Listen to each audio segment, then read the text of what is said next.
ஆண்டவர் என்னையும் இந்த இடத்துல ஒரு சாட்சியாக நிறுத்தினதுக்காக நான் ஆண்டவர் நன்றி சொல்கிறேன். நான் சிறுவர் ஊழியத்தில் ஓய்வு நாள் பண்ணிடலான்னு சொல்லி விபிஎஸ்னாலும் சர்ச்சிலே நடத்துவேன். எங்கள் வீட்டில் 27 வருஷமாக அது நடந்துகிட்ருக்கு. இந்த வருடமும் நடத்தப்பட்டது.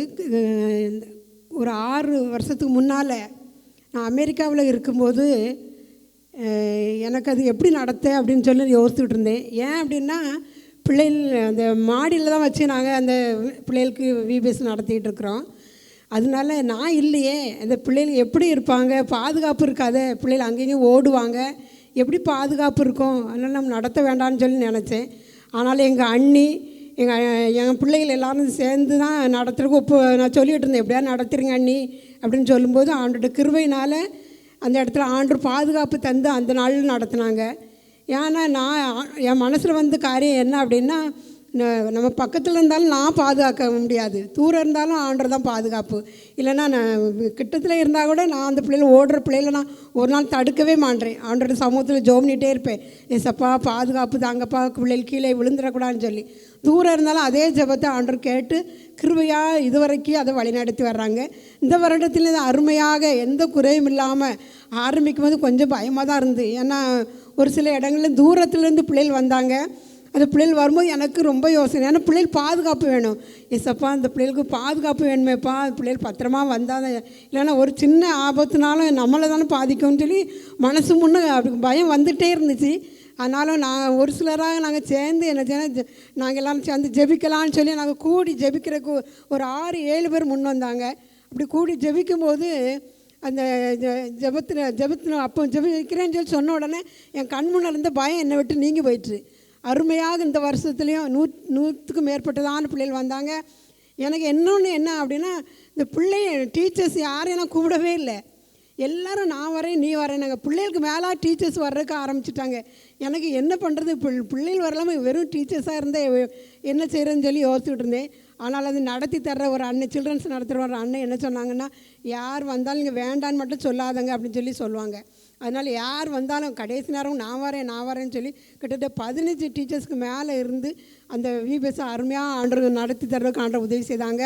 ஒரு 6-7 பேர் எனக்கு ப்ரேயர் சப்போர்ட்டிவாக இருந்து ஆண்டோட கிருபையினால் நேர்த்தியாக எல்லா வருஷத்தையும் காட்டி இது ரொம்ப நல்லா இருந்துன்னு சொல்லி அநேகர் சொல்லக்கூடிய அளவுக்கு ஆண்டவர் அதிசயமாக நல்ல முறையில் எந்த குறையும் இல்லாமல் அதிகமாக மீதம் எடுக்கத்தக்கதாக ஆண்டவர் கிருபை செய்தாங்க. நல்ல முறையில் நடத்துவதற்கு ஆண்டவர் உதவி செய்தாங்க. சிறுபிள்ளைகள் மத்தியில் தொடர்ந்து அந்த ஊழியம் நடைபெறுக்கு நீங்கள் ஜெபத்தில் வைங்க. ஒவ்வொரு வருஷமும் ஏப்ரல் மாதம் நான் ஆரம்பிப்பேன், சாயங்காலம் தான் அந்த ஜெபத்தை அந்த ஊழியத்தை தொடர்ந்து நடத்துக்க ஆண்டவர் உதவி செய்யும்படியாக நான் தொடர்ந்து ஜெபிங்க, ஜெபத்தில் தாங்க. அது மாத்திரம் இல்லை, மே மாதம் 16, 17, 18, 19 தேதியில் சேலத்தில் டான்ஸ்பேட்டையில் ஒரு மாநில முகாம் நண்பர் சுசல் ஜெபக்குழுந்து நடத்துவாங்க. அதில் வந்து செங்கல்பட்டுக்கு தான் அந்த கேண்டீன் பொறுப்பு தந்திருந்தாங்க. அதை கூட ஆண்டோட கிருபையினால் எல்லாம் நேர்த்தியாக நான் நடத்துகிறேன்னு சொல்லி இது வருஷம் எங்கள் கையில் தான் தரணும்னு சொல்லி யோசிப்பாங்க. இந்த வருஷமும் எங்கள் செங்கல்பட்டில் உள்ளவங்க தான் பொறுப்பாக இருந்தாங்க. எங்கள் வீட்டில் அவங்க தான் பொறுப்பு. மற்ற அவங்க கூட சேர்ந்து அநேகர் சப்போர்ட்டிவாக இருந்து எல்லா காரியமும் நல்ல முறையில் முடிஞ்சிட்டு பத்திரமா வீடு வந்து சேர்ந்துட்டோம். 26ஆம் தேதி ஞாயிற்றுக்கிழமை காலையில் கோயிலுக்கு போகும்போது எங்கள் வீட்டில் அவங்க வந்து இறங்கி போனாங்க. முன்னால் என்ன சொல்லுவாங்கன்னா, ஏன் அவ்வளோ சீக்கிரம் நீ முன்னாலே போகிறா, அங்கே போய் நீ என்ன செய்ய போகிறா அப்படின்னு சொல்லி சொல்லுவாங்க. ஆனால் ஒரு 5-6 மாதமாக அவங்களே முன்னமே எனக்கு முந்தி போக ஆரம்பிச்சிட்டாங்க. 8:15 கீழே இறங்கிடுவாங்க. அப்படி 8:15 இந்த 26ஆம் தேதி இறங்கி கீழே போகும்போது மேல் படியிலேருந்து ஒரு 6-7 படி மேலேருந்து கீழே விழுந்துட்டாங்க. ஏன்னா சைடில் பிடிப்பு சரியான பிடிப்பில் அந்த படியும் சின்ன படியாக இருந்தனால கீழே விழுந்துட்டாங்க.